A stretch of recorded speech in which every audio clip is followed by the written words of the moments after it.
Okay guys, एक honest question है। अगर कल सुबह ही उठते ही गूगल बंद हो जाए, यूट्यूब बंद हो जाए और इंटरनेट ही गायब हो जाए, मैं गूगल और यूट्यूब के बिना पढ़ाई कैसे करूंगा? तो हम कैसे पढ़ेंगे? सच बताओ, टेंशन हो गया ना? बट वेट, ह्यूमन बींग्स इतने हजारों सालों तक बिना इंटरनेट के नॉलेज कैसे क्रिएट किया है ह्यूमन बींग्स ने? तो कैसे पॉसिबल हुआ? उनका आंसर हमें मिलता है लाइब्रेरीज से। सो हेलो एवरीवन, जय Jagannath, welcome to my channel. अगर आप लाइब्रेरी साइंस में बिल्कुल बिगिनर हो तो आज एक लेक्चर आपके लिए गेम चेंजर होने वाला है। मैं गारंटी देता हूँ आज के बाद आप कभी लाइब्रेरी को बोरिंग प्लेस नहीं समझोगे। तो चलिए शुरू करते हैं वीडियो। चलिए स्टार्ट करते हैं सबसे बेसिक सवाल से, लाइब्रेरी होता क्या है? हाँ, मुझे पता है आप क्या सोच रहे हो। लाइब्रेरी का मतलब जनरली सबका दिमाग में यही आता है जहाँ बुक्स रखे होते हैं, या फिर लाइब्रेरियन का काम क्या होता है, सिर्फ बुक लेना देना बस। गलत नहीं है, बट इनकम्प्लीट इन्फॉर्मेशन है। मैं आपसे एक सवाल पूछता हूँ, क्या गूगल एक लाइब्रेरी है? क्या आपका मोबाइल एक लाइब्रेरी हो सकता है? देखो, आप कंफ्यूज हो गए ना? गुड, मतलब आप सोच रहे हो। चलिए अब इसको साइंटिफिकली समझते हैं। लाइब्रेरी का इतिहास बहुत ही पुराना है, लगभग 3000 बीसी से आज तक। तो लाइब्रेरी का जो वर्ड है, एंटोमोलॉजी वर्ड, कहाँ से आया है? जो टर्म जनरेट हुआ है इंग्लिश या लैटिन में, उसे लीबर कहा जाता था। लीबर का मतलब क्या है? Book. The root of English word library वो है लीबर। एंड ग्रीक, फ्रेंच और स्पेनिश में इसे बिबिलोथेका कहा जाता है। बिबिलो मतलब बुक्स, ठेका, ठेके मतलब चेस्ट, बिबिलोथेक या बिबिलोटेका।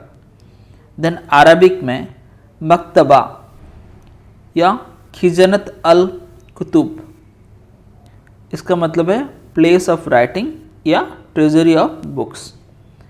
चाइनीज में क्या कहा जाता है? तुसुंगुआन, हॉल ऑफ कलेक्टिंग बुक्स। सो अलग अलग लैंग्वेज में अलग अलग टर्म्स यूज किए जाते हैं लाइब्रेरी को लेकर। तो प्रोफेशनल डेफिनेशन के अकॉर्डिंग क्या है? देखो, ये दो ऑर्गेनाइजेशन है जिसके बेसिस में मैंने ये लिया है प्रोफेशनल डेफिनेशन। आपको ऐसे अलग अलग डेफिनेशन भी मिल जाएंगे बहुत सारे। इन दोनों डेफिनेशन के समझने के बाद आप खुद अपना एक लाइब्रेरी का डेफिनेशन बना पाएंगे। Okay, according to ODLIS, ODLIS एक ऑर्गेनाइजेशन है, online dictionary of library in information science. So इसके अनुसार क्या है? एक कलेक्शन और group of collections of books and the other print or non-print materials organized and maintained for use. Institutional libraries are staffed by librarians and other personnel trained to provide services to meet user need. ALA, American Library Association, ठीक है, इसने definition दिया था, लिवाइन, Clark and quarter. तो इनका definition क्या है? A collection of materials organized to provide physical, bibliographic or intellectual access to a target group with a staff that is trained to provide services and programs related to the information needs of the target group. Encyclopedia के अगर देखें तो encyclopedia में भी इसका definition दिया है। It is in the earlier time there was no distinction between a record और आर्काइव। रिकॉर्ड रूम, जो हम बोलते हैं आर्काइव, जो रिकॉर्ड रूम होता है, पुराने टाइम में रिकॉर्ड रूम और लाइब्रेरी ऑलमोस्ट सेम ही थे। तो हम कह सकते हैं लाइब्रेरीज बहुत ही हजारों सालों से हैं। अगर हम इन डेफिनेशंस की बात करें तो इन डेफिनेशंस को अगर हम ब्रेक डाउन करते हैं अलग अलग पार्ट में तो क्या देखने को मिलेगा। तो देखो डेफिनेशन के हिसाब से अगर हम कंपोनेंट्स को ब्रेक डाउन करते हैं तो क्या क्या देखने को मिलता है। इसमें कलेक्शन होता है ऑर्गेनाइज फॉर्म में, वो सिर्फ किताबें नहीं, प्रिंट फॉर्म नहीं, digital form, maps, audio video, सारी चीज़ें कलेक्ट रहती है और ये सारी चीज़ें सिस्टमेटिकली अरेंज की जाती है। अलग अलग पैटर्न्स होते हैं यहाँ पे, अलग अलग सिस्टम होते हैं सिस्टमेटिकली अरेंज करने का। यहाँ पे जैसे लिखा है DDC, CC, ऐसे अलग अलग सिस्टम होता है। तो हम सिस्टमेटिकली अरेंज ही करते क्यों हैं? इसीलिए किया जाता है ताकि जब भी ज़रूरत हो हम इजीली उस चीज़ को एक्सेस कर सकें। देन एक्सेस मिलता है, physical access, bibliographic and intellectual access. Then user के नीड, देखो जो भी लाइब्रेरी यूज़ करता है, हर कोई तो स्टूडेंट नहीं है, कुछ अलग अलग प्रोफेशनल हैं, फैमिली बुक्स हैं, चिल्ड्रन बुक्स हैं, एडल्ट के लिए अलग बुक्स हैं। तो हर लोगों, हर यूज़र के लिए, हर कम्युनिटी के लिए अलग अलग रिसोर्सेस हैं। और लाइब्रेरी में ट्रेन स्टाफ रहते हैं, प्रोफेशनल लाइब्रेरियंस, जिन्हें हम इंफॉर्मेशन स्पेशलिस्ट भी कहते हैं, जो ये काम करते हैं लाइब्रेरी को मेंटेन करने का। और बहुत सारे सर्विस प्रोवाइड करता है library, reference, cataloguing, circulation etcetera. अब आपको लाइब्रेरी के सिस्टम के बारे में थोड़ा सा समझ में आ गया होगा। तो अब हम चलते हैं दूसरे सवाल की तरफ। लाइब्रेरी की ज़रूरत क्यों पड़ती है? चलिए एक सिचुएशन इमेजिन करते हैं। अगर दुनिया से सारा नॉलेज रैंडम जगह पर फैला हुआ हो, कोई सिस्टम नहीं हो, कोई ऑर्गेनाइजेशन नहीं हो, तो क्या हम उसे यूज़ कर पाएंगे? बिल्कुल भी नहीं। इसलिए लाइब्रेरीज एग्जिस्ट करती हैं। तो हम क्या बोल सकते हैं, लाइब्रेरीज क्यों एग्जिस्ट करती हैं? सिंपल 2-3 पॉइंट्स में। पहला, नॉलेज को प्रिजर्व करने के लिए।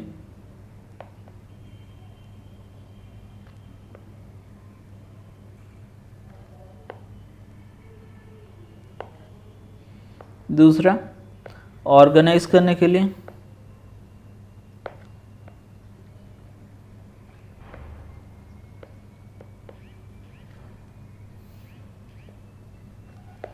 और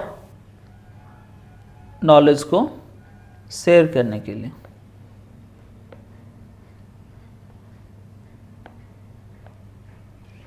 ये भी हम बोल सकते हैं लाइब्रेरी को, library is the memory of civilization. Memory of civilisation.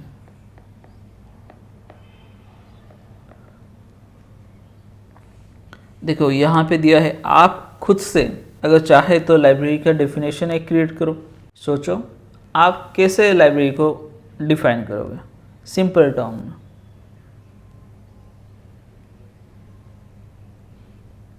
नहीं, किसी ऑर्गेनाइजेशन की टर्म नहीं, सिंपल। आप अभी जो आपने समझा, आप उसे बहुत ही सिंपल टर्म में कैसे डिफाइन करोगे? तो हम क्या बोल सकते हैं, library is a collection of books और information kept for people to use और borrow. It can be physical और ए डिजिटल कलेक्शन। ठीक है, सिंपल टर्म्स में हम डिफाइन कर सकते हैं।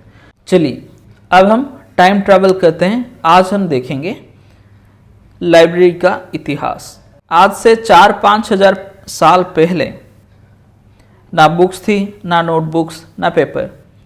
तो लोग लिखते कैसे थे? तो चलिए देखते हैं। 5000 साल पहले लोग क्ले टैबलेट्स पे लिखते थे। देखो पिक्चर दिख रहा है ना, ये क्ले टैबलेट है। तो लाइब्रेरीज बिना राइटिंग के तो एग्जिस्ट नहीं कर सकती। तो उस समय पे 2 सिस्टम जनरेट हुए थे। देखो ये जो क्ले टैबलेट में लिखा जाता है उसे हम क्यूनिफॉर्म बोलते हैं। यहाँ पे वेड्ज शेप्ड मार्क्स, जो क्ले टैबलेट्स होते थे, गीले क्ले टैबलेट्स पर मार्क किया जाता था लिखा जाता था, फिर उन्हें सुखाया जाता था। तो ये देखने को कहाँ पे मिलता है? मेसोपोटामिया में पहले लाइब्रेरीज देखने को मिले थे, जहाँ पे लोग अपने रिकॉर्ड्स स्टोर करते थे। ये ही सबसे पहली ऑर्गेनाइज नॉलेज कलेक्शन थी। इमेजिन करो, आप एग्ज़ाम के लिए पढ़ रहे हो और आपको नोट्स लिखना है और आपको मिट्टी की टैबलेट यूज़ करनी पड़ रही है। पॉसिबल है? सोचो, उस टाइम में उन्होंने नॉलेज को प्रिजर्व करने के लिए कितना कुछ नहीं किया।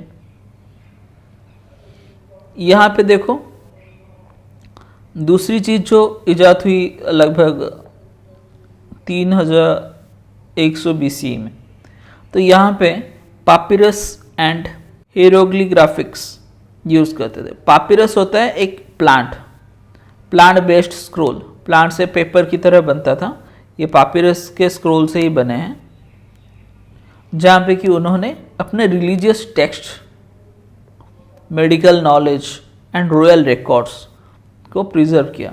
और बहुत सारे जो इजिप्टियन टेम्पल्स हम देखते हैं, पिरामिड वगैरह, पिरामिड में भी नॉलेज को एम्बेड करने के लिए पिरामिड के अंदर भी बहुत सारे आर्ट वर्क, पेंटिंग्स किए हैं। ये जो पापिरस पेपर्स थे, ये बोल सकते हैं पुराना आर्काइवल कलेक्शन। तो ये दो चीज़ें हैं जहाँ पे नॉलेज को स्टोर करने के लिए पहले इफोर्ट देखने को मिला था, जितना हमें अभी तक नॉलेज है। लाइब्रेरी एट एल्बा भी था, जो कि प्रेजेंट सीरिया में है। ये भी one of the oldest known libraries, जहाँ पे क्ले टैबलेट्स देखने को मिला था। Located exclusively with in royal palaces और टेम्पल्स। देखो, नॉलेज प्रिजर्व करते थे, लेकिन वो उस टाइम में पब्लिक के लिए ओपन नहीं था। बेसिकली प्रिजर्व क्या करते थे? Rituals, religious incantations, royal records, astronomy, medicine, law codes. Early जो लाइब्रेरियन थे पुराने टाइम में, मेसोपोटामिया या फिर सीरिया, उस समय में जो भी लाइब्रेरियंस थे, कौन थे वो लोग? ज़्यादातर प्रीस्ट और स्कॉलर्स थे। वो ही लाइब्रेरी का काम करते थे। उनका ड्यूटी था कि प्रिजर्व इंफॉर्मेशन को एक्सेस प्रोवाइड करना। Sumerian school teachers at Shuruppak compiled the world's first known dictionaries। ये भी एक इम्पोर्टेंट पॉइंट है, जानने लायक। देन और एक लीजेंडरी लाइब्रेरी की बात करते हैं, library of Ashurbanipal, world's first surviving library. अभी बोलेंगे तो मोसुल, इराक, वहाँ पे प्रेजेंट था उस समय में रॉयल लाइब्रेरी ऑफ असुरबेनिपाल, लेकिन ये डिस्ट्रॉय हो गया। देखो, यहाँ पे लगभग 30,000 क्यूनिफॉर्म टैबलेट्स, जो क्ले के टैबलेट मिले थे, देखो यहाँ पे पिक्चर में है, इससे क्ले के टैबलेट मिले थे, जो कि अभी ब्रिटिश म्यूजियम लंदन में प्रिजर्व करके रखा गया है। और यहाँ पे देखो एक पिक्चर है, ये इमेजिनरी AI जनरेटेड है, क्योंकि ओरिजिनल अगर हम देखें तो वो आधा अधूरा है, डिस्ट्रॉयड है। तो यहाँ पे 30,000 से ज़्यादा क्यूनिफॉर्म टैबलेट्स रखे गए थे। Content the epic of Gilgamesh, first systematic library, जो कि सजाया गया था अलग अलग सब्जेक्ट के हिसाब से। ओके, ये सब जो टैबलेट्स होते थे, ये लिखने के बाद इन्हें ड्राई किया जाता था, फिर इन्हें बेक किया जाता था और उन्हें प्रिजर्व किया जाता था उस टाइम में। Next, library of Alexandria, crown jewel of the ancient world. इसका एम क्या था? पूरी दुनिया का नॉलेज एक जगह कलेक्ट करना।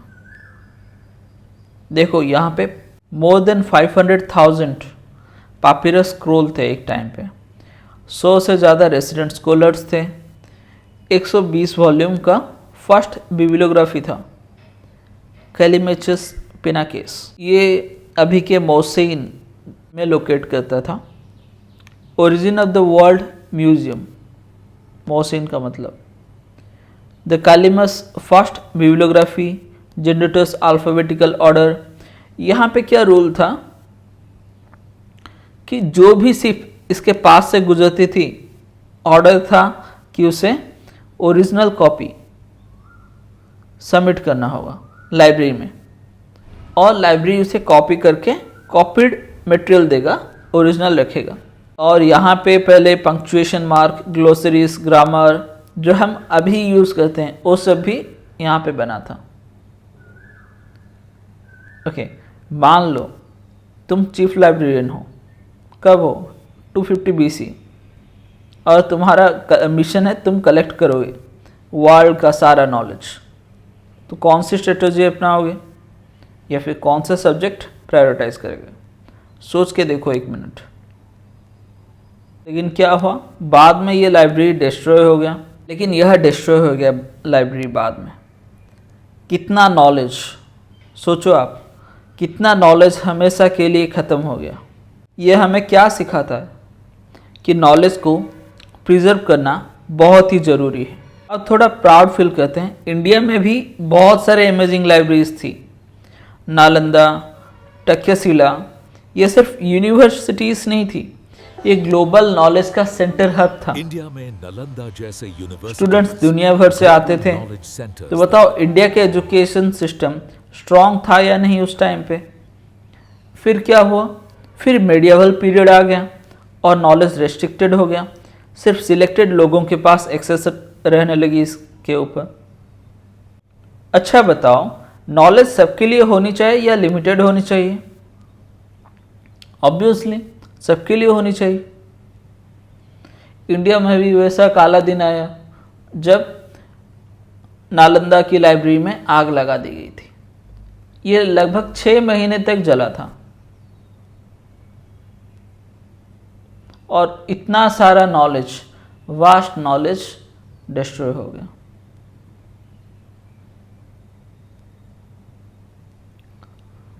देखो वैसे और भी पुरानी लाइब्रेरीज थी, libraries in Greece and Rome. Ancient Greece में Aristotle created a private library at his school, the Lyceum। तो उन्होंने अपने स्कूल में, लाइसियम में, जो कि एथेंस में था, वहाँ पे खुद की प्राइवेट लाइब्रेरी क्रिएट की थी। This library serve the same purpose as a modern university library, available to students and teachers. University style, university model में पहला लाइब्रेरी बनाया था। Then Plato academy. Plato academy जो कि एक फॉर्मल लाइब्रेरी नहीं था, बट वहाँ पे जो कि स्क्रोल्स होते थे सेंट्रल ऑर्गेनाइज फॉर्म में रखा था उन्होंने, हायर लर्निंग मटेरियल्स। देन आते हैं रोम्स फर्स्ट पब्लिक लाइब्रेरी जो कि 27 BCE में बना था। जूलियस सीजर एंड अगस्टस, इन दोनों ने मिलके पहला लाइब्रेरी बनाया था रोम में, जो कि open to all free citizens, not just scholars, कोई भी जाके वहाँ पे पढ़ सकता है। डेमोक्रेटिक लाइब्रेरी कॉन्सेप्ट यहाँ से बॉर्न हुआ था, ये हाईलाइट कर देता हूँ। डेमोक्रेटिक लाइब्रेरी का जो कॉन्सेप्ट है यहाँ से ही पैदा हुआ था। और इसके जो लाइब्रेरीज थे था library of Apollo on the Palestine hill,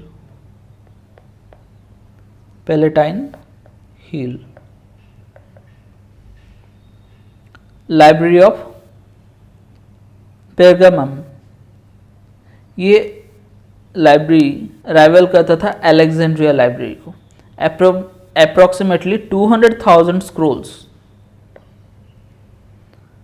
according to the Roman historian. Parchment invented where the papyrus export were banned. The parchment paper था यहाँ पे इन्वेंट हुआ था जब पापिरस पेपर इजिप्ट से बैन हुआ था उस टाइम में। आफ्टर टोलेमी बैंड पापिरस, इसे टोलेमी ने बैन किया था।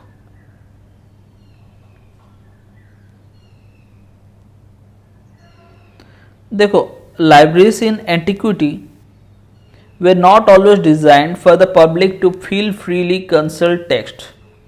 मोस्टली जितने भी लाइब्रेरीज थे वो रिपोजिटरी का काम करते थे उस टाइम में, और मोस्टली पब्लिक के लिए ओपन नहीं थे, सिर्फ स्कॉलर्स को विजिट करने का परमिट था।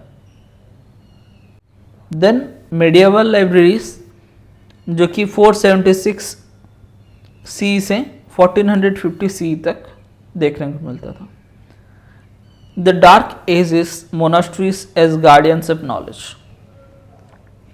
देखो, रोम एम्पायर जब कोलैप्स हुआ तो पूरा यूरोप डार्कनेस की चपेट में आ गया। जो लिटरेसी स्प्रेड हुआ था धीरे धीरे, वो कंप्लीटली इलिटरेसी में आ गया, अंधेरे में घुस गए। War near collapse the formal learning. लेकिन जो नॉलेज था उसे प्रिजर्व किया था मोनास्ट्रीज ने।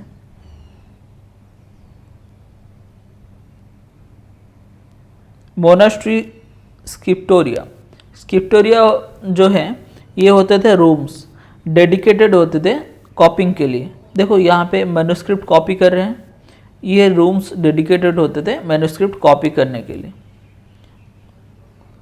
Laboriously on parchment paper, monks copied, mostly monk copied कौन कौन से लिटरेचर उस टाइम में थे? Christian text, classical literature, scientific works, saving that would be lost. Charlemagne जो कि 786 to 814 C employed scribes to copy and distribute text.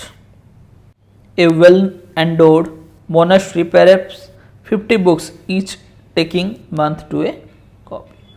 तो एक अच्छा खासा मोनास्ट्री लगभग 50 बुक कॉपी करता था एक महीने में। तो उस टाइम में बुक्स बहुत ही ज़्यादा वैल्यूबल थे प्रॉपर्टी से।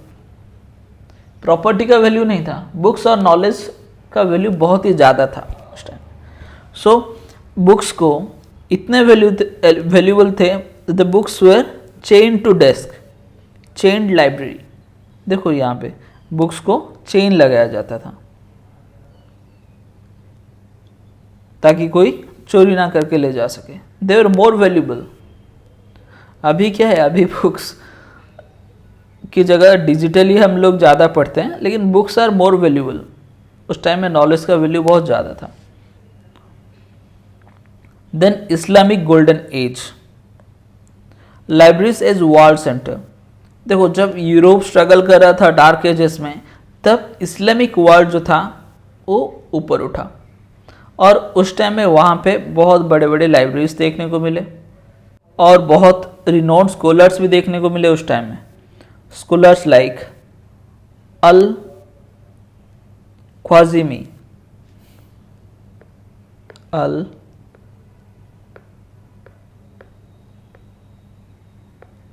ख्वारिज़मी, जिन्हें हम कहते हैं father of algebra, and al Kindi, philosopher of Arabs.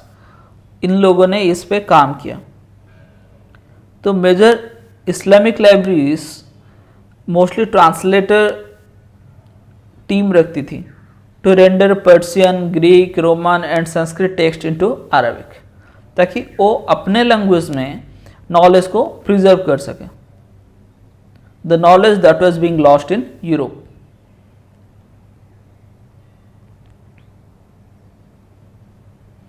तो यहाँ पे अल क्वारियन लाइब्रेरी फाउंडेड बाय फातिमा अल फेरी, ये oldest continuously operating library and university था, जिसमें मोर देन 4000 एंशिएंट मैन्युस्क्रिप्ट देखने को मिले।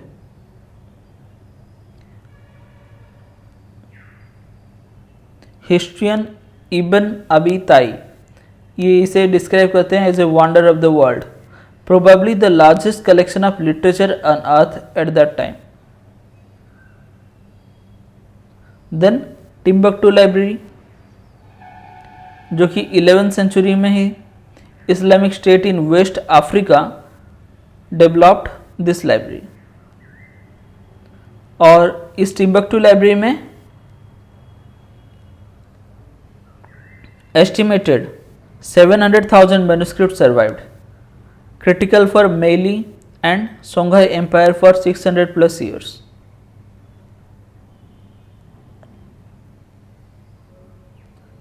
Then the House of Wisdom. The house of wisdom, यहाँ पे हर चीज़ के लिए देखो हिंदू, फिलोसॉफिकल, मैथमेटिकल, अरबिक, अलग अलग कैटेगरी इसमें था सारी चीज़ें। बायत अल हिकामा बगदाद में था। ये लाइब्रेरीज डिस्ट्रॉय कर दिया गया 1258 सी में, जब मंगोलियंस ने बगदाद पर अटैक किया। अकॉर्डिंग टू लीजेंड बहुत सारे बुक्स पानी में बहा दिए गए, रिवर टाइग्रिस। तो उस टाइम में रिवर का पूरा पानी काला रंग का हो गया due to the ink of the books. सोचो, Islamic world preserve all humanities knowledge during the dark ages, and उसके बाद क्या हुआ, उसमें से बहुत सारे नॉलेज पानी में बहा दिए गए। सो नॉलेज को प्रिजर्व करने के लिए कितना स्ट्रगल चल रहा है। देन अगर हम बात करें मॉडर्न एरा, तो लाइब्रेरी या फिर बुक्स की बात करें तो मॉडर्न एरा कब जनरेट हुआ? एक गेम चेंजर की वजह से। वो गेम चेंजर क्या है? वो गेम चेंजर है प्रिंटिंग प्रेस। इसने क्या किया? इसने बहुत कुछ कर दिया। ओके, तो प्रिंटिंग प्रेस एमर्ज हुआ। पहला printing press by Gutenberg's printing press.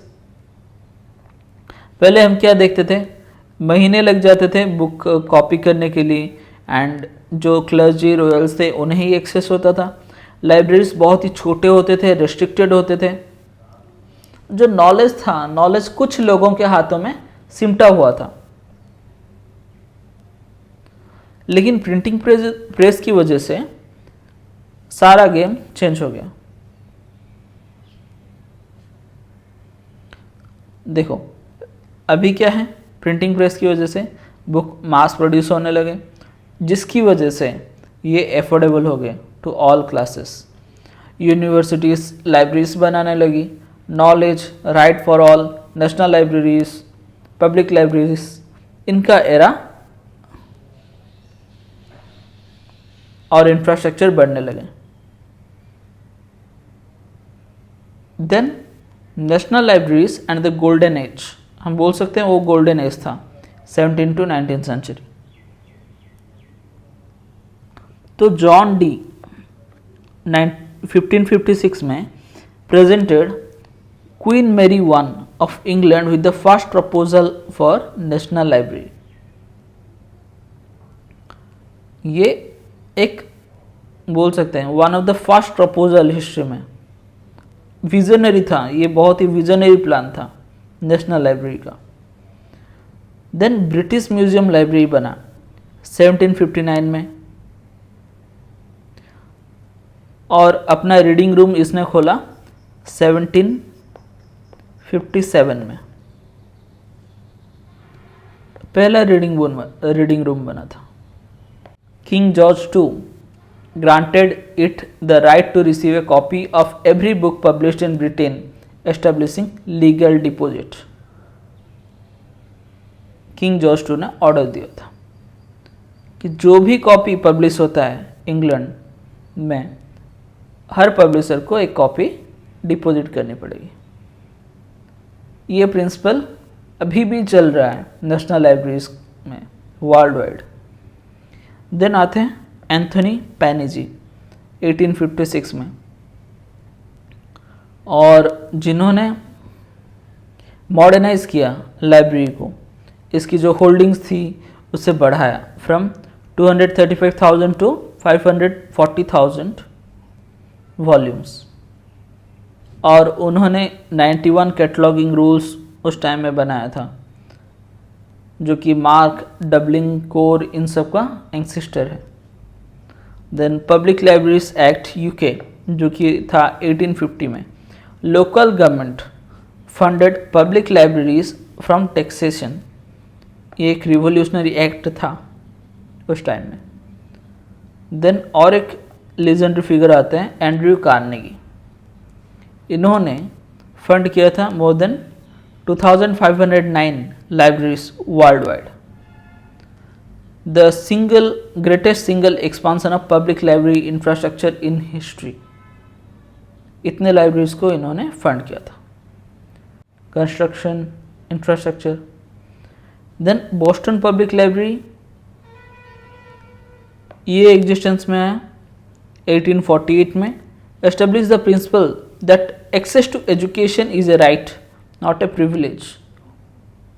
तो हम बोल सकते हैं it is one of the first large publicly funded municipal libraries in the United States. Establish on the principle of education is a right not a privilege. तो हम बोल सकते हैं ये पहला डेमोक्रेटिक लाइब्रेरी बना था 1848 में. देन और भी ऑर्गेनाइजेशन है जो कि उसके बाद बनने लगी, जैसे हम बोल सकते हैं ALA फाउंड हुआ 1876 में. ये अभी के टाइम में बोल सकते हैं world's oldest and largest library association, जो क्या करता है, प्रमोट करता है library development, professional standards and intellectual freedom. Then और एक कैरेक्टर है जेसी सेरा. इन्होंने अपने डॉक्टरल वर्क में मेंशन किया था, जो कि अभी भी हम फॉलो करते हैं, foundations of public library.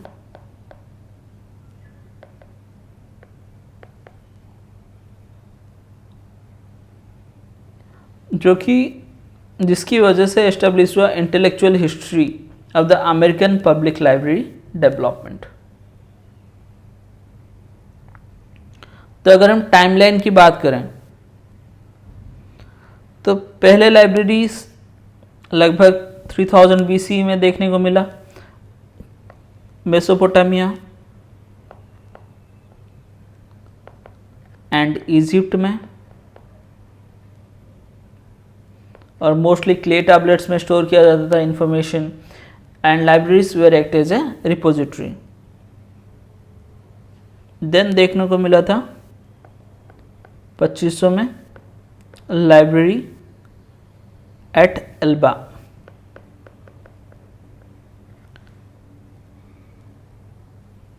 Then library of असुरबेनिपाल.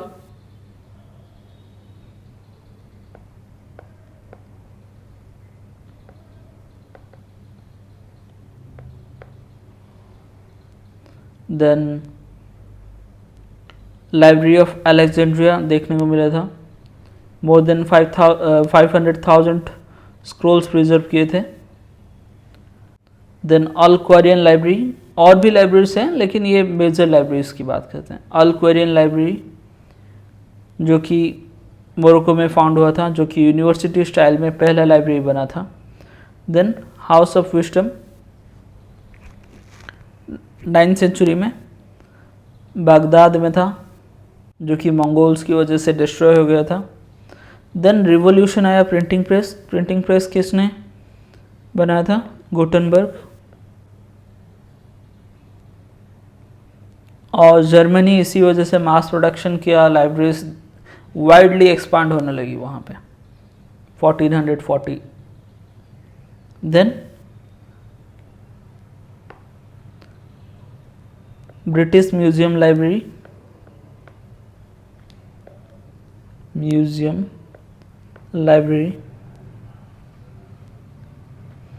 जो कि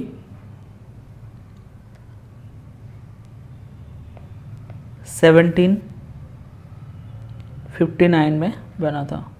then Boston public library 1848. Then उसके बाद आया ALA American library association 1876.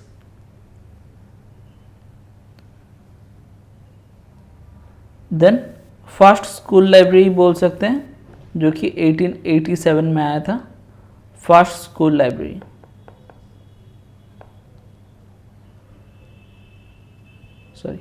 First library school. इसके ऊपर भी क्वेश्चन आता है, फर्स्ट लाइब्रेरी स्कूल कब था, कहाँ पे था? ये था कोलंबिया कॉलेज, जो कि न्यूयॉर्क में है और किसने फाउंड किया था? मेलविल डेवी ने। Library science become a formal academic discipline, ठीक है।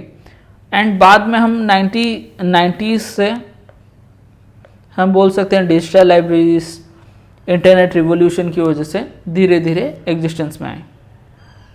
So why does this history matters? क्यों जरूरी है? लाइब्रेरी की जरूरत सोसाइटी को क्यों है? What is the significance of library for the society? हम क्यों पढ़ रहे हैं हिस्ट्री, लाइब्रेरी के बारे में? देखो, हिस्ट्री अगर समझेंगे हम लाइब्रेरीज की, तो ये हम समझ सकते हैं library is not merely an academic exercise, it reveal the fundamental truth about human civilization. Human civilization खड़ा है किस बेसिस पे? लाइब्रेरी की वजह से। द नॉलेज इतना सब प्रिजर्व करने की कोशिश क्यों कर रहे हैं? देखो, the collection and preservation of work of literature and history is the greatest libraries of ancient times. ये एक बहुत ही बड़ा सर्विस था। उनके नॉलेज प्रिजर्व करने की वजह से हम आज आगे बढ़ पाए। Is the works become the basic of our knowledge of vanished cultures. अगर कुछ भी वर्क्स नहीं होगा तो हमें फिर से स्क्रैच से शुरू करना पड़ता।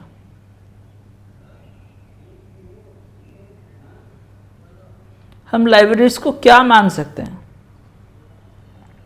जिसे हम लाइब्रेरी साइंस के स्टूडेंट हैं, अगर हम पूछते हैं व्हाई दिस मैटर्स, लाइब्रेरी की हिस्ट्री जानना क्यों जरूरी है, तो इन सब चीज़ों के लिए देखो, पहला बोल सकते हैं लाइब्रेरी एज सिविलाइजेशनल इंफ्रास्ट्रक्चर। देखो, हर बड़ा सिविलाइजेशन, मेसोपोटामिया हो गया, Egypt, Greek, Roman, Islamic, Chinese, सब ने लाइब्रेरी बनाई। क्यों?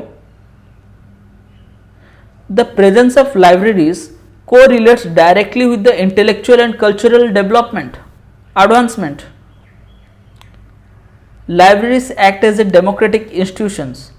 This evolution from royal temple libraries, जो कि उस टाइम में सिर्फ एक्सेसिबल कुछ गिने चुने लोगों को थे, जो प्रीस्ट थे या फिर स्कॉलर्स, जेन्युइनली पब्लिक के लिए लाइब्रेरी ओपन ही नहीं थे।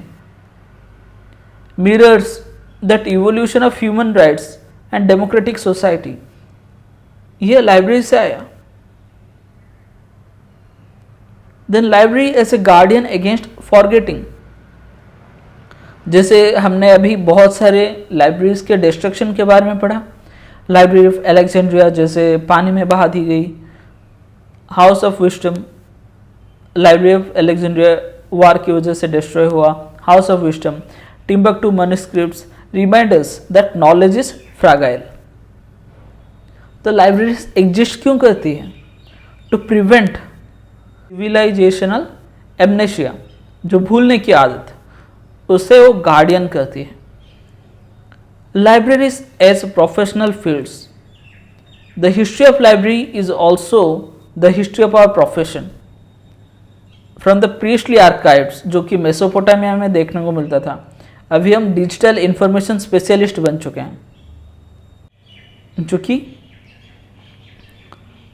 5000 साल पुराना प्रोफेशनल ट्रेडिशन है। सो हम बोल सकते हैं लाइब्रेरियंस की जरूरत तब से अब तक है। Librarians as a surviving and librarians as a living institution. Libraries static नहीं थी, कभी भी स्टैटिक नहीं थी, दे कंटिन्यूसली इवॉल्व्ड। जैसे हमने देखा क्ले टैबलेट्स, उसके बाद papyrus scrolls, then printed books, then अभी डिजिटल लाइब्रेरीज, और लाइब्रेरीज इवॉल्व होती ही जा रही है। वो कभी इवॉल्व होना बंद नहीं किया, एंड नेदर विल वी। सो इस टॉपिक में हमने पढ़ा लाइब्रेरी के डेफिनेशन के बारे में, origin, oldest surviving libraries, medieval preservers and modern transformation कैसे हुआ। लाइब्रेरी एग्जिस्ट करती हैं to organise, preserve and provide access to knowledge हर एरा में, एंड टेक्नोलॉजी के साथ ये इवॉल्व होती जा रही है। सो लाइब्रेरी हम नहीं कह सकते सिर्फ एक कलेक्शन ऑफ ई बुक्स, और इस काम क्या करती है, नॉलेज को प्रिजर्व करने के। सो ये थोड़े से रेफरेंसेस हैं जहाँ से मैंने ये सारे डाटास कलेक्ट किए हैं। सो इस वीडियो में इतना ही। ओवरऑल इस वीडियो में ये बोल सकते हैं आपने क्या सीखा, लाइब्रेरी सिर्फ बुक्स नहीं है, ये नॉलेज सिस्टम है, ये ह्यूमैनिटी की मेमोरी चिप है। सो लाइब्रेरी एक जगह नहीं, it is the heart of knowledge. अगर आपको लेक्चर पसंद आया तो लाइक करो, कमेंट करो और लाइब्रेरीज विजिट करो। देखो ये एक पिक्चर है मॉडर्न लाइब्रेरी, जो कि अभी की लाइब्रेरी सिस्टम के ऊपर। अभी इतना मॉडर्नाइज हो गया है with technologies and everything. So see you in the next lecture. ये बहुत ही अच्छा कोट है, पढ़ लेते हैं।